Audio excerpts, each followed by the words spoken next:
Hey everybody, this is Robb Ryerse. Welcome to the Common Good Politics podcast. We've taken the show on the road today. Sadly, Doug Padgett's not with us, and that is because Doug is with the bus. The bus is broken down, and so we are here in Cabot, Arkansas, with part of the Vote Common Good team, and we're going to be having a conversation today with one of our friends that you've heard from before, Rodney Govens, along with a couple other folks. We're going to be talking with Rodby Bevis and CorEy Spangler, and kind of having a conversation about what's going on in the country and what's going on here in Cabot, Arkansas. So here we go. Guys, thanks so much for coming out today, and we're going to kind of make do. We were hoping to be on the bus, but sometimes the bus breaks down. And like Doug says, the bus is like democracy. When it breaks, you fix it. And right. So it's being fixed right now. So it's a good segue. Yeah, well, it's good to have a conversation with you. Rodney, thanks for inviting us to be a part of what's happening today in Cabot. Why are we here? What's going on? So, very uneventful Saturday here in Cabot. With campaign season kind of being ramped up, right? And we've got, a million different races up and down the ballot, especially here in Arkansas. Nerves are at an all-time high, especially for incumbent Republicans specifically. And my opponent seems to be very nervous as he's had his cohort from Congress, Marjorie Taylor Greene, decide to come down to Cabot and host a fundraiser. So we definitely wanted to go ahead and have a rally in response to that to make sure that we present the good people of Arkansas and most of the people in Arkansas in the light that they need to be portrayed in. Yeah. So Marjorie Taylor Greene is in town today. Yes. And, folks, anybody who's watching a politics podcast or listening to it probably knows who Marjorie Taylor Greene is. One of Donald Trump's biggest supporters in Congress, Congresswoman from Georgia, famous for all sorts of things. So she's in town here in Cabot doing a fundraiser. Is it for the county Republican Party, or is it specifically a fundraiser for your opponent, Rick Crawford? I believe it's specifically for Rick Crawford and the federal race here. Again, it goes into nerve-wracking, right? Like people are tired of the same old rigmarole with politics, Rob. People are tired of the divisiveness. So, it goes to show he's nervous, and he's nervous for a good reason. Yeah, absolutely. Now, joining you in kind of co-hosting the event today is your friend Robby Bevis. Robby, tell us a bit about you. So family's been here since the late 1800s in Roanoke County. I've had family serve as state representatives. Uncle that was a county judge. Me and my father both have served on multiple boards, kind of behind the scenes, maybe not out front politics, but supporting the county in different ways. I sat on a couple other state boards as well too, so maybe not out front like Rodney and some of the others. Also, our family's been involved with CASA for almost 20 years.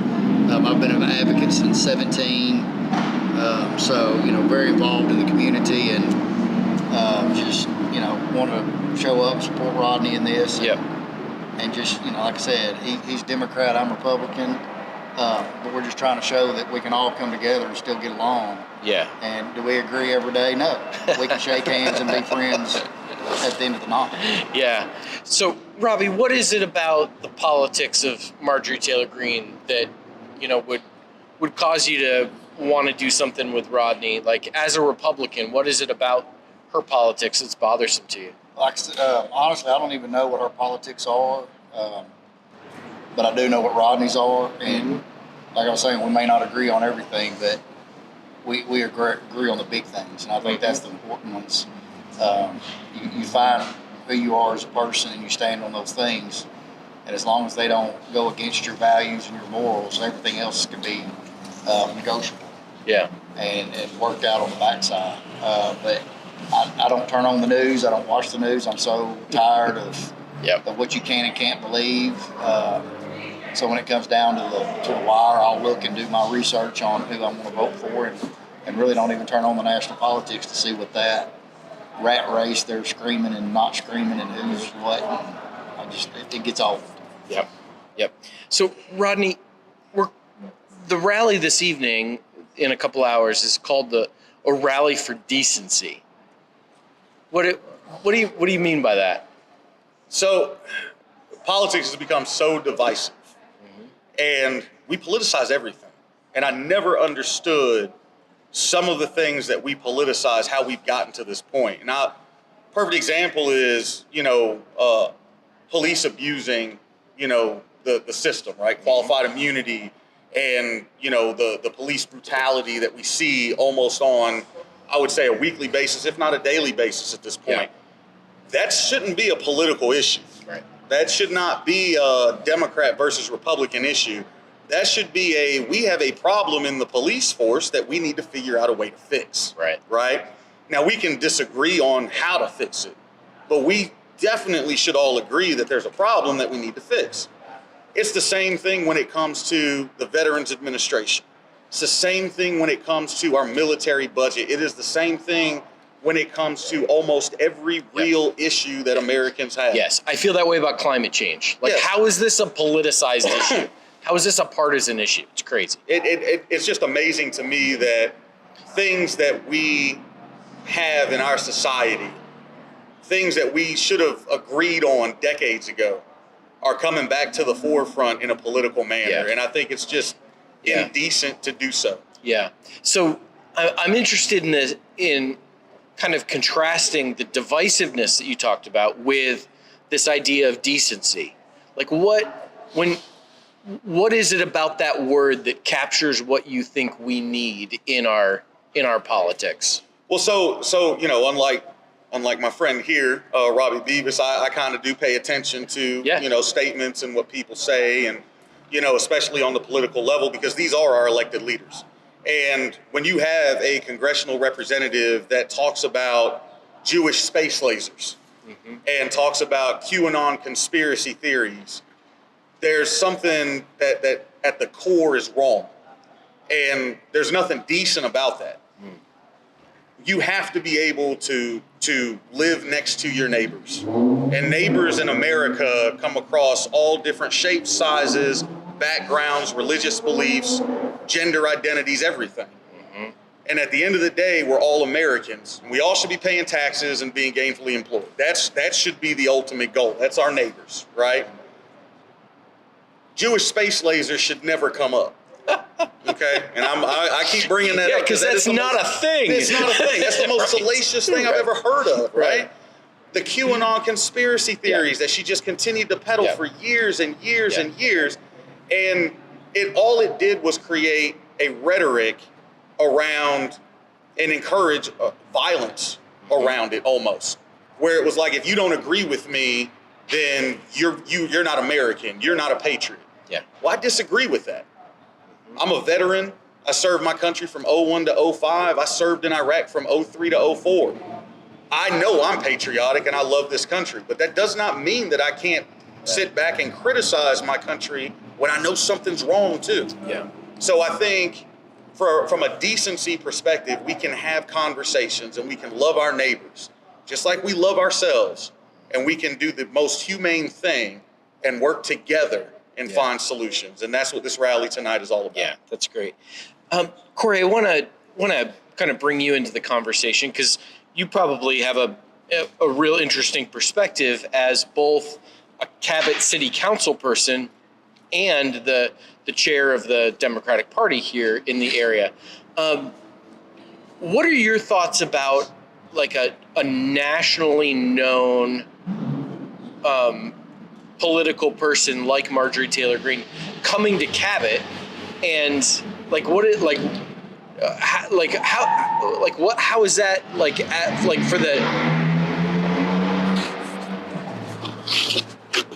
how is that for the town, and how is that like from your perspective, as is what it means for the party here. I mean, I believe in free speech, right? She should be allowed to come speak, and we should be allowed to go and protest and say that this is what our values.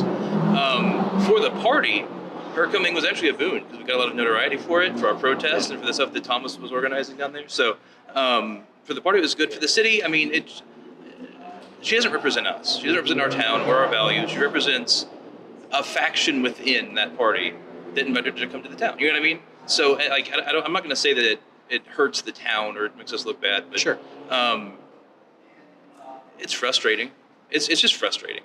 Like, to know that enough of your people that are your neighbors and your friends and your constituents believe in the values that she claims to espouse, and invite her to come do a book signing. It's frustrating.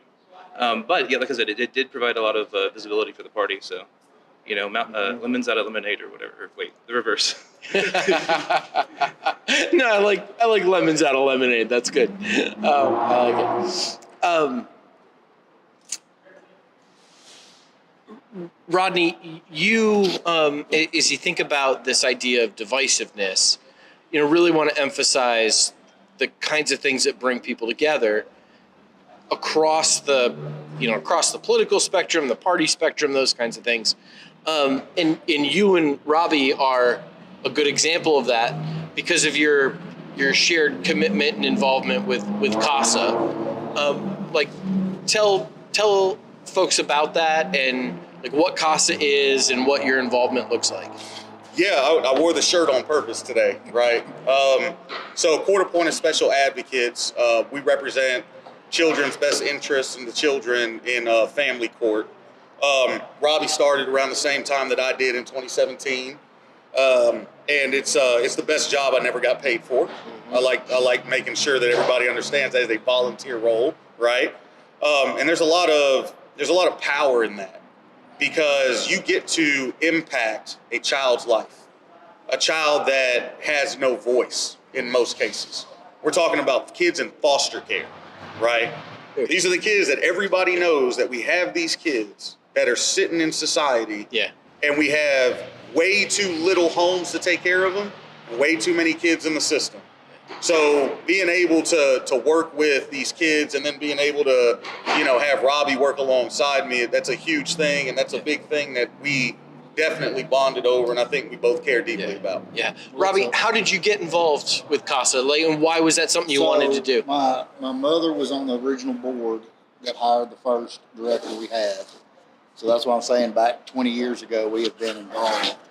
And then my ex-wife was an advocate, and after a time or two of her saying, hey, I'm in Cabot, I'm in Lone Oak, I'm in such and such, if you don't hear from me in 30 minutes, look me up. It got, I'm not saying she told me things she shouldn't, but it got to where I was like, it's time for me to step up. And even if I'm not an advocate, I can at least be a sounding board for her to come home to, or I can go with her. And then in seeing that, there was only, at that time, only 2 or 3 men, and several of the women were like, we wish we had a man that could at least go and visit with us. Yeah.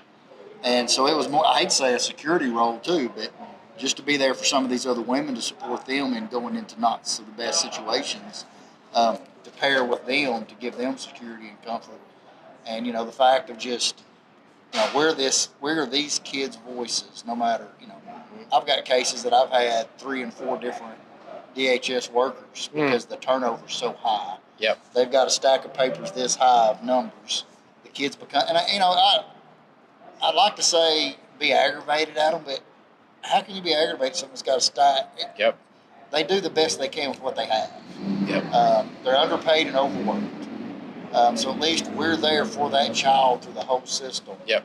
And we, no matter how many foster homes they go through, no matter how many caseworkers go through, we are the continuous familiar face for these kids. Yeah. And I want to plug for Rodney, but a lot of people don't even realize we have to give, it's not only is it a volunteer, it's 40 hours of training to become the volunteer. So it's not just you walk in and say, I want to be an advocate. Yep. We have to have 12 hours a year of continuing education. So it's a big commitment for these people that step into these roles and do things. How has being an advocate changed your perspective Like, has it changed your perspective on any particular issue, or kind of opened your eyes to something that you didn't expect? The biggest thing it's opened my eyes to is, and I don't know how to say this the right way, but the lower income families Yep. that end up in these situations, and a lot of it is a generational role.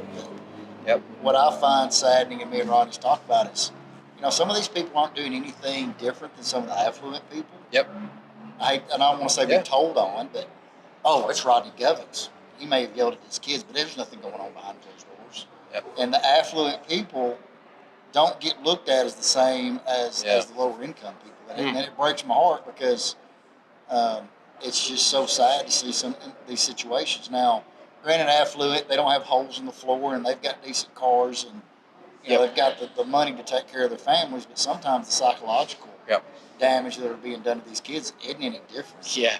And for me, the other thing I've had to really learn is what I look as acceptable raising and what the state looks at as acceptable raising. You kind of have to, I would look at some of these situations that we leave these kids in and go, my child will never be in that. Yeah. But some of those situations I hate to say it, are still better than some of the foster care situations. And, it's just, you hate to say sometimes it's like people say in voting, I'm going to pick the lesser of the two evils. Yep. Even in some of these situations, it's the lesser of the two evils. And looking at their lifestyle and going, well, it may not be what's acceptable to me. Yep. But they do have a roof over their head. They do have running water. They got lights. It's not. What do we call it? Minimal level of living or something. minimal sufficient level of Wow. And that's for me because I grew up, fifth generation farmer. My son's now 6, and I've worked with a lot of the I'd say lower income people, but so I was already in or what's the word I'm looking for? When you I've been around it. Yeah. So that some of those lifestyles, seeing that, exposed to. That's That's what I was trying to say. Yeah. Sorry, I drew a blank.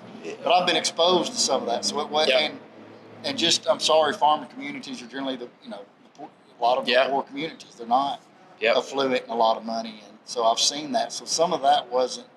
The situations weren't as shocking to me as it is to a lot of the. I've said in training with women or with CASAs, and they're like, what do you mean they don't brush their teeth every day? And they're like, their parents didn't brush their teeth. They don't know to brush their teeth. Yeah. Yep. And it's just shocking to some people that because they've never been exposed to that, they don't understand. Yeah. Rodney, how is being an advocate, how has that shaped the kinds of things you want to do when you get to DC as a congressman? Well, I think bare minimum. Like, we don't currently have a congressional representative in the state, I would argue, that actually advocates for the people of Arkansas, period.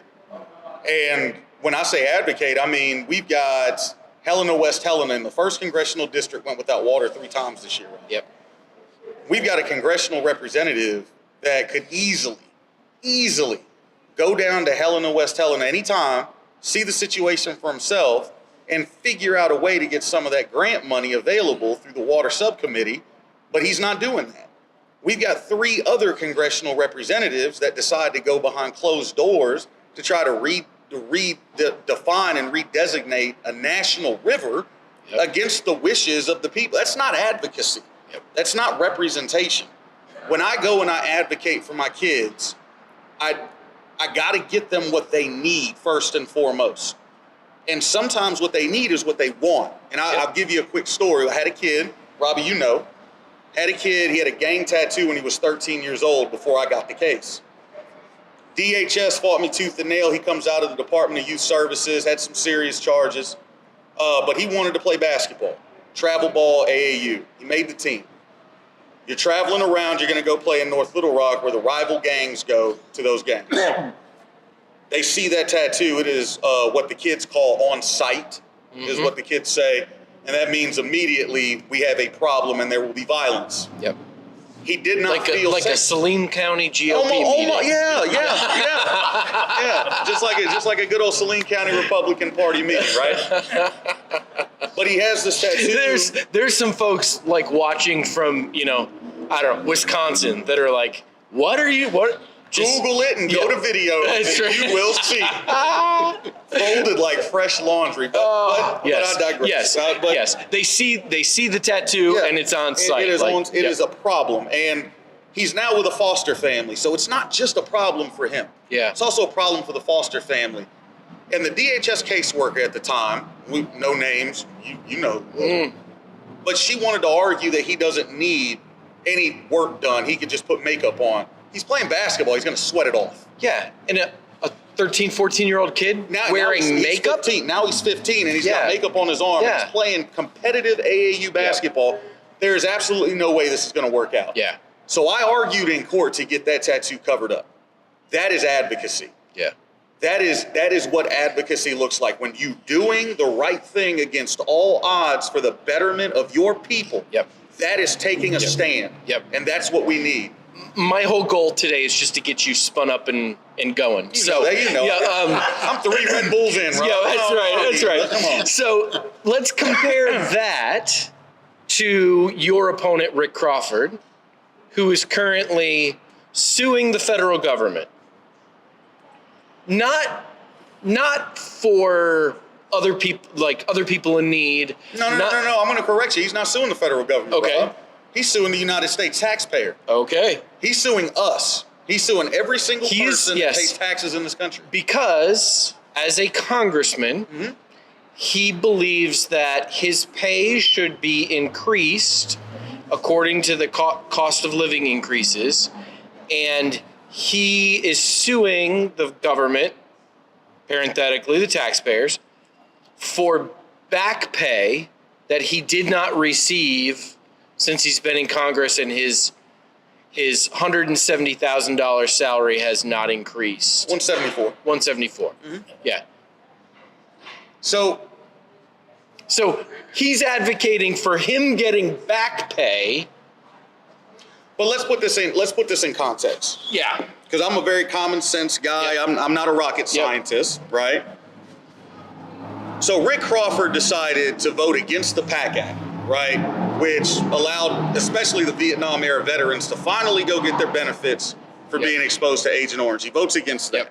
Yep. And burn pit folks from toxic Iraq burn pit. That's the whole PAC Act. He votes against it. He says we can't afford it. Yep. He then turns around and he votes against the American Rescue Plan and the American infrastructure. Yep. Because he says we can't afford it. Yep. Right? So that rural broadband expansion, all the bridges and all the road work that's getting done. He votes against, says we can't afford it. He votes against all these things and he says we can't afford these things, domestic violence programs and all sorts of stuff.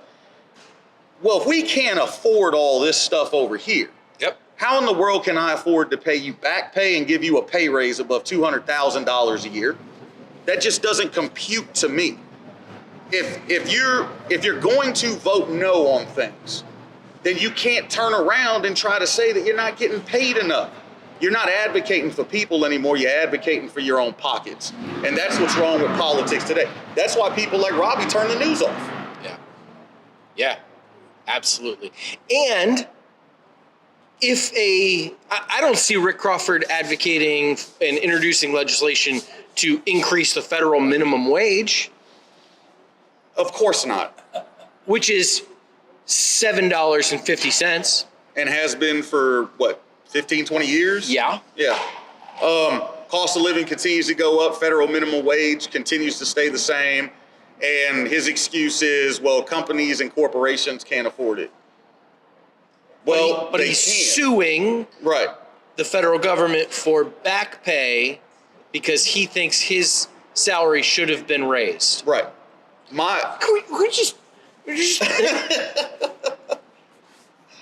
It's not that his salary was raised and then it was we can't afford this. We'll catch up with you. We'll make you whole eventually. And that didn't happen. So he's paying for he's suing for something he rightfully deserves. his salary has not increased. They have not. Congress has not voted to increase their salaries. That's the key. They vote on this stuff. Congress votes on their pay. This happens every session. This is like my boss didn't give me a raise, so I'm going to sue him. It is the height of bizarre, weird, and indecent. It is very indecent. It is inhumane, and I'm going to use his own words against him because he's made statements about labor before. If you do not like where you work, you don't have to work there. Mm-hmm. If you do not like your salary, you can go and get a different job at another company. Yep. As we say around Vote Common Good, we believe that every person is a beloved child of God, salt of the earth, light of the world. Rick Crawford is the light of the world. But not every light of the world should be a congressman. He should take his dim little light and stop bothering the good people of Cabot, Arkansas. Well, as I'll say what we say back where I'm from. Bless his whole heart. Yeah.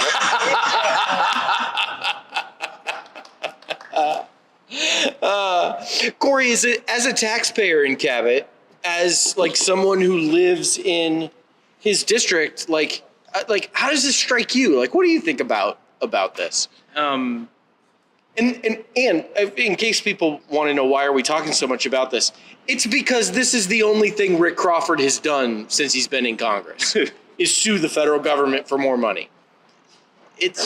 I'm frustrated more than anything. Yeah. I'm frustrated that cycle after cycle, these people get reelected. Yeah. They don't do anything for us. Yeah. Greene over here, she came for a book signing to sell some books. You know what I mean? They're not advocating for real issues that affect real people. And I'm frustrated by the fact, how do you make people understand that, you can change this? You don't have to accept this. Yes. I felt that since I was in fourth grade, right?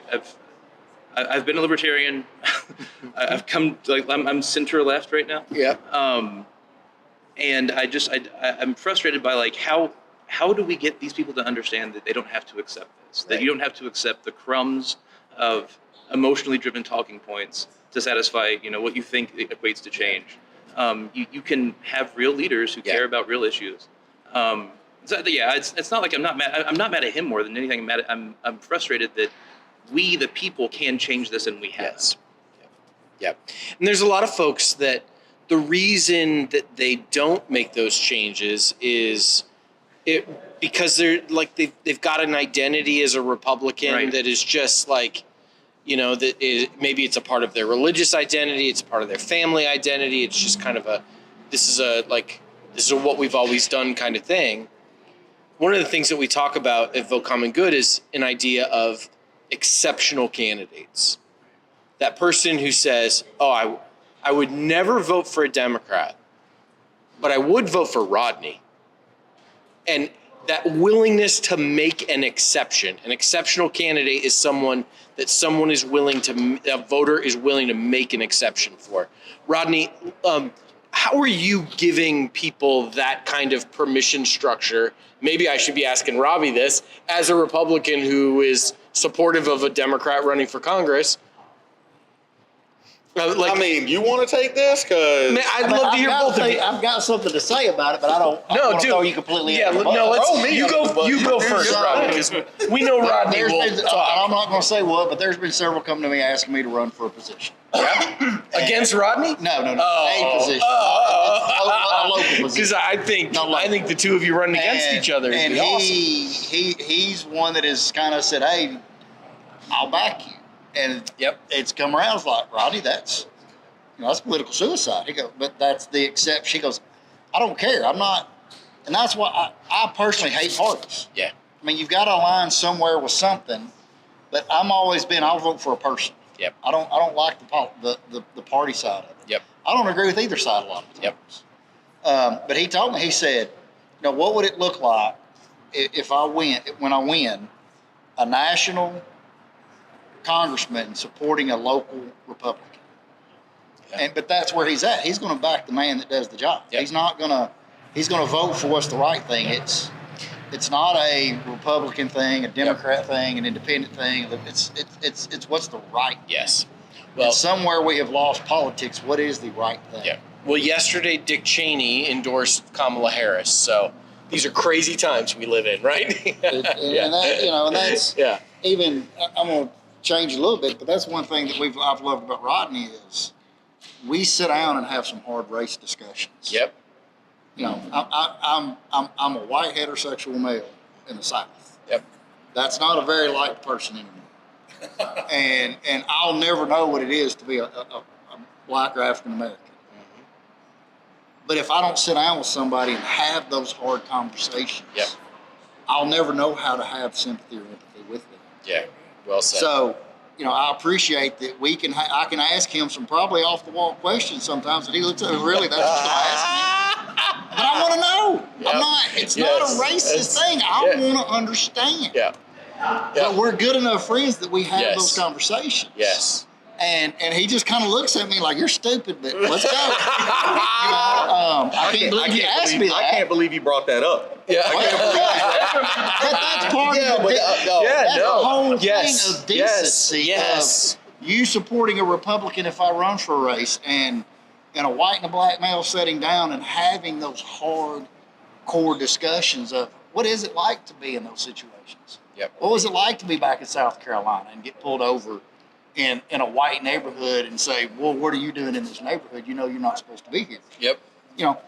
I'll never know what that is. So to be able to sit down with you and have that conversation says the decency of who you are as a person. And somewhere it's just like with the Republican and Democrat Party, a lot of times with the whites and the blacks, we've lost that. Can we sit down and have a conversation? And that's the biggest reason I'm here today, because he said, hey, man, let's sit down and have a conversation. Yeah.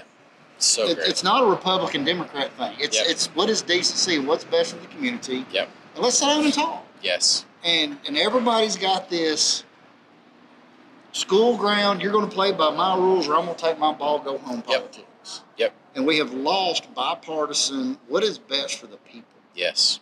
And that's what's aggravating me about our politics right now is there's no let's find common ground. Let's find what's best for the people. It's what's best for this party, what's best for that party, or what's best for me. Yep. There's no, preacher always said, God first, me last. And others first, me last. Yep. And that's Rodney's mentality is how can I take care of everybody else and Rodney last? Yeah. And too many politicians are, how am I going to take it? Just a perfect example. I'm going to say no to everything else, but I'll sure vote for give me a pay raise. Yep. And you look around, and that's the whole political scene right now is what's best for me. It's not what's best for the people. Yeah. And we've got to get back, and like he said, it's aggravating that we have the right, we have the power. But somewhere along the lines, we just put our hands up in there and say we don't. We just have to accept what we've given. Yep. And that is not acceptable anymore. Yep. Yep. Well said. I don't know what else I can add to that. I bet you can add something. You're gonna try though. I am. Right. But I think your question of being an exceptional candidate, like how can you get that right? How can you get somebody to say, I normally vote Republican, but I'm voting for you. We're seeing that throughout the 1st Congressional District everywhere we go, whether it's Baxter County or whether it's down in Chico County. Every time I go door knocking, I seek out the Trump flags. I seek out the Republican paraphernalia because we all have concerns. Mm-hmm. But what's amazing to me, Rob, is all of our concerns are eerily similar. Yep. We all care about our kids. We all care about public education. We all care about our rights, right? We all care about our freedom.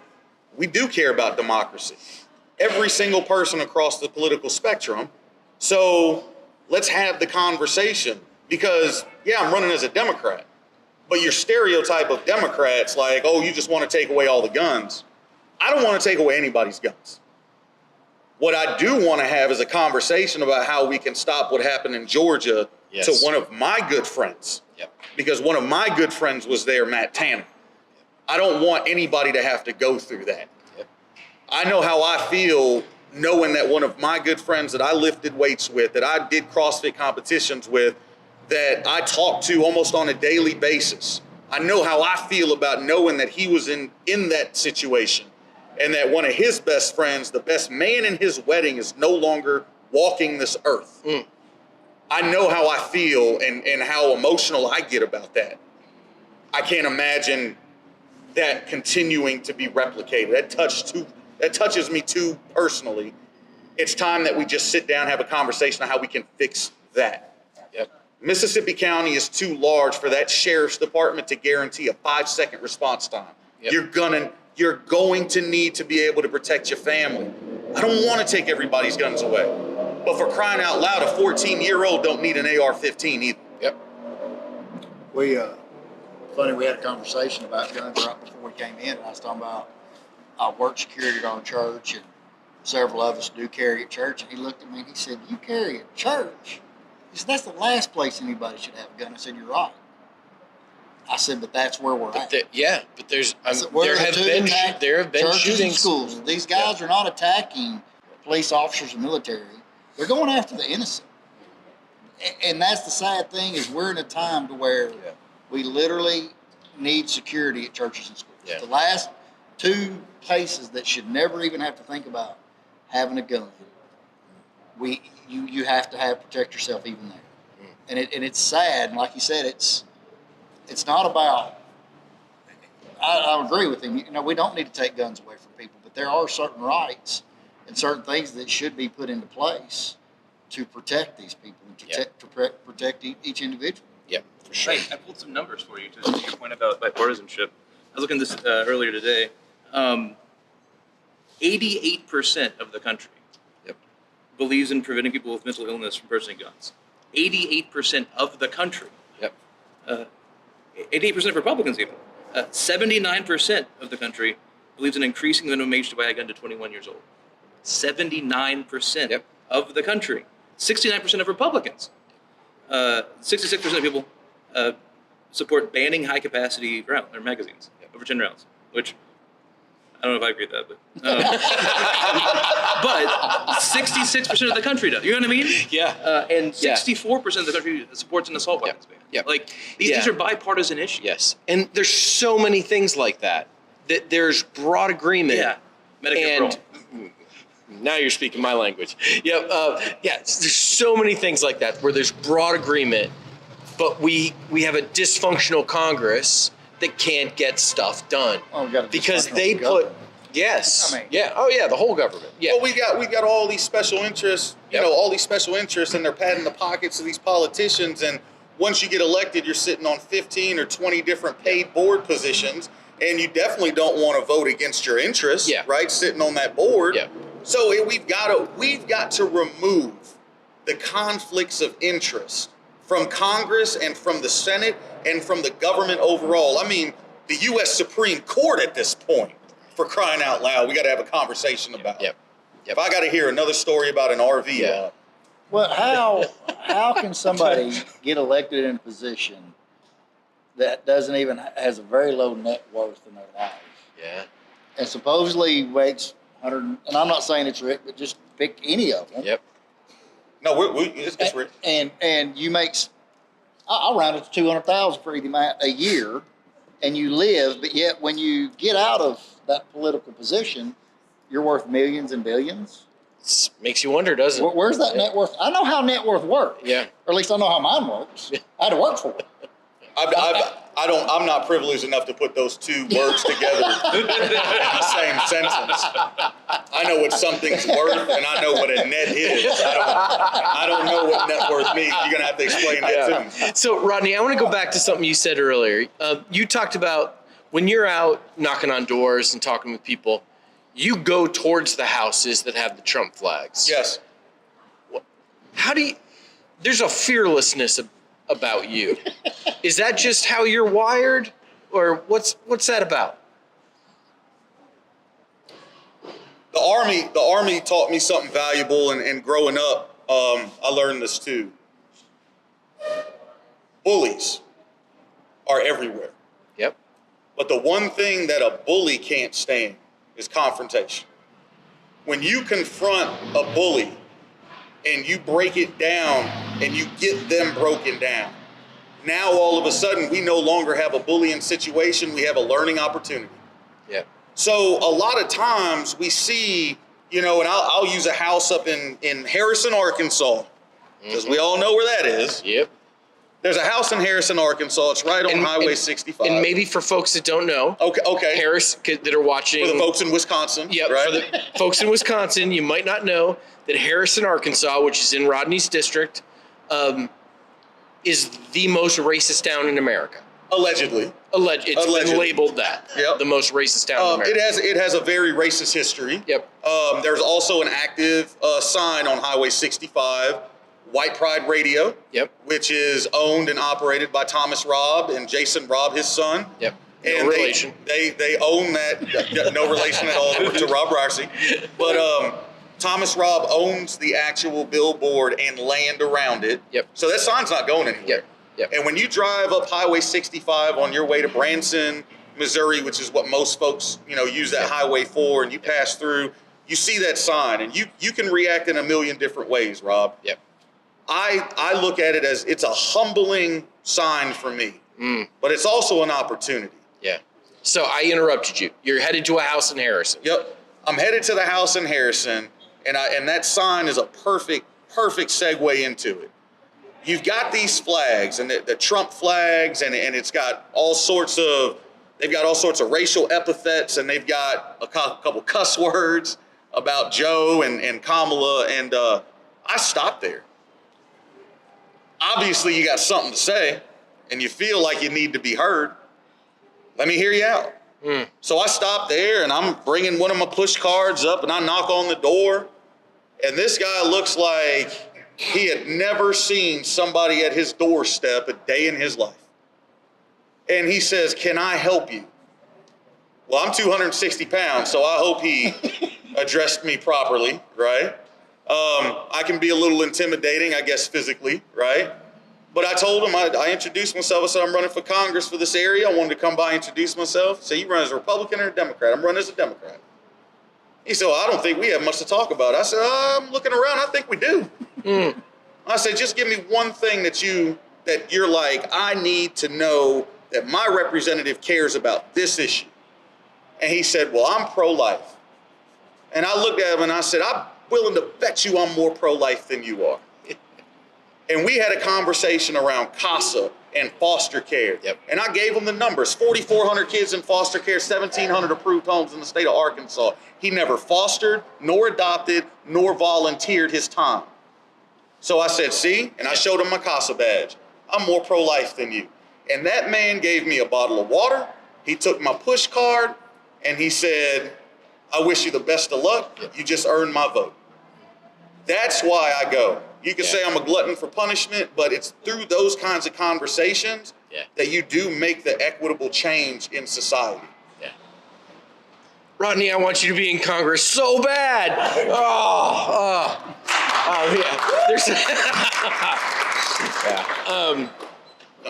Yeah. There's let's talk about what you want to accomplish this evening at the Rally for Decency.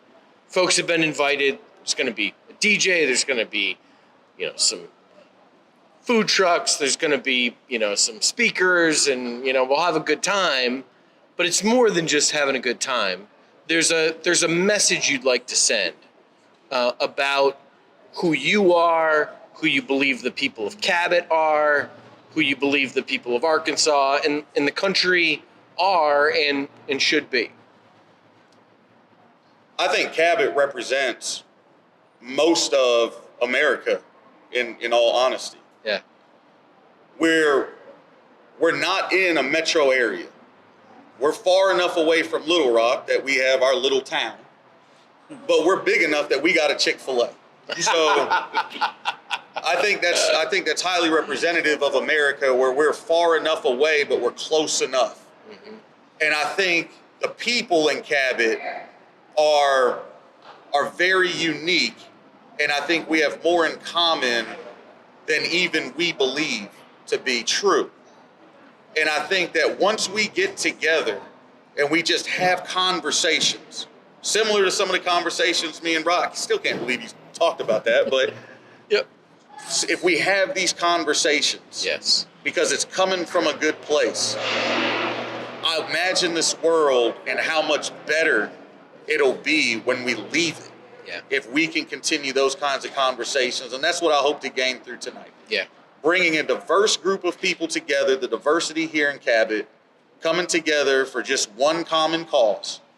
Just because we know Rick Crawford's got to get out of office, let's go see what this new congressional representative's going to be like, and let's have a conversation with this guy, and let's grab a bison burger. Yeah. 'Cause Yeah. the bison burger truck's here. Yeah. So And let's be good to each other. absolutely. Yep.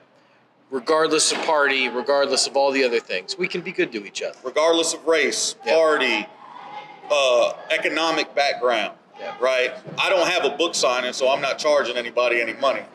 So I'm sure if I wrote a book, it'd be a burner. But, I just want people to come together in one common cause. And that's, if me and Robby can do it, then anybody can. Yeah.